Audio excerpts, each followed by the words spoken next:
Thanks, Dan. Yes, joining me in a studio here at NASA's Johnson Space Center is NASA Administrator Jim Bridenstine. Jim, thanks for joining us today. Another historic day for our agency, returning humans to Earth in a commercially built and operated spacecraft. How is this mission paving the way for the future?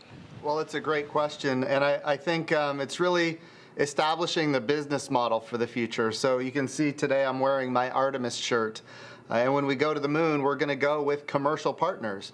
And you know, NASA's goal here, we don't want to purchase, own, and operate the hardware the way we used to.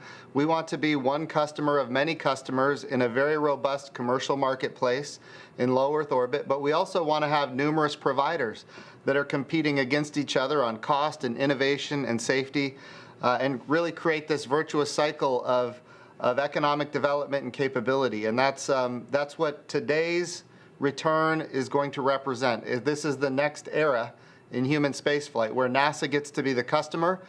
We want to be a strong customer. We want to be a great partner, but we don't want to be the only ones that are operating with humans in space. And while on board, Bob and Doug were, of course, conducting science experiments and spacewalks. And how are NASA's efforts on this station contributing to life back here on Earth?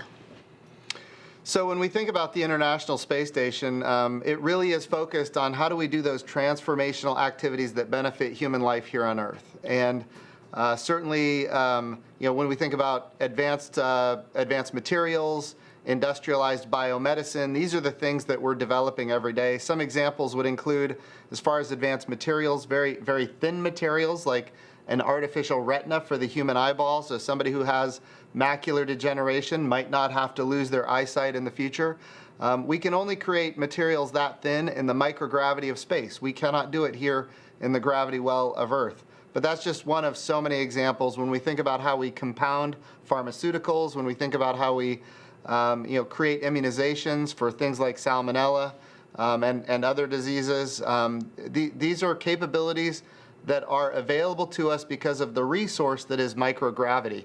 You know, advanced materials, things like very pristine fiber optic cables, we call it Z-band, for example. These are all things that we think that there is a marketplace for the future. So look, right now we're doing commercial resupply of the International Space Station. As of today, when Bob and Doug come home safely, we will be doing commercial crew to the International Space Station. The next big thing is we need commercial space stations themselves. And in order to create the market for commercial space stations, we have to have these transformational capabilities that come from the microgravity environment. And that's really what we're developing right now. And as you know, a big day for NASA today, but how about a big week? This week alone, we launched Mars 2020. Artemis 1's launch vehicle stage adapter was delivered to Kennedy Space Center. And here we are completing the first commercially crewed mission to the International Space Station. What are your thoughts on the state of the agency at this point? So make no mistake, NASA's budget right now is the highest it's ever been in nominal dollars. And it's at, you know, $22 billion. The budget request that President Trump gave us that is before the House and the Senate right now is $25.2 billion. It's not just about sustaining, you know, capabilities like commercial crew, commercial resupply, the International Space Station. It's also about developing new capabilities so that the United States of America can stay the preeminent spacefaring nation.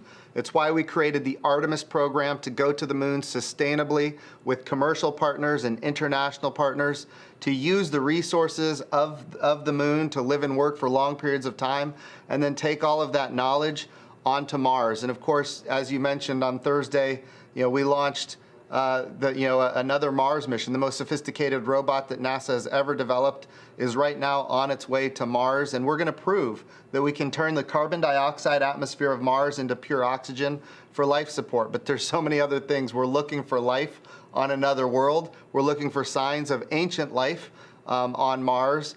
We're talking about microbial life, but life nonetheless. And this is really a bright moment for NASA. I want to be clear, though. We need support from our members of Congress in both the House and the Senate. We need to be able to get that $25.2 billion budget that we have requested.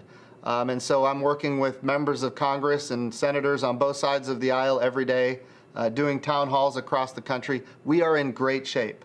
But in order to stay #1 in the world, we're going to need the resources that the president has requested. Jim, thanks for joining us today. Such an exciting day. And in case you missed it just moments ago, both SpaceX and NASA are both a go for deorbit burn. So with that, we'll send it back to Dan and Kate at Hawthorne for the latest.